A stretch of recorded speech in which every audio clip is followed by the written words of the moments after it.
کو کوئی غم نہ دے سوائے غم مظلوم کربلا کے۔ اے بچی میرے بھیا کے سر کو نہ لے جا۔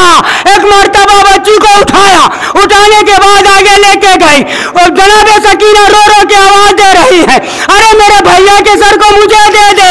ایک مرتبہ یزید کی بیوی ہند آگے بڑھی، بڑھنے کے بعد پوچھتی بچی تو کون ہے، کہاں سے آئی ہے؟ بھیا جملہ سننا تھا۔ سکینہ طرف گئی، ارے کیا پوچھ رہی؟ میں مدینے کی رہنے والی، ارے میں حسین کی لاڈلی، یہ میرا بھیا علی اصغر۔ جیسے ہی اصغر کا نام سنا ہند کا کلیجہ تڑپا۔ اے رملہ میں نے جھولا علی اصغر کے لیے بنوایا، علی اصغر نہ آیا، اس کا سر جھولے میں آیا۔ اے رملہ تم علی اصغر کے سر کو لے کے آئی۔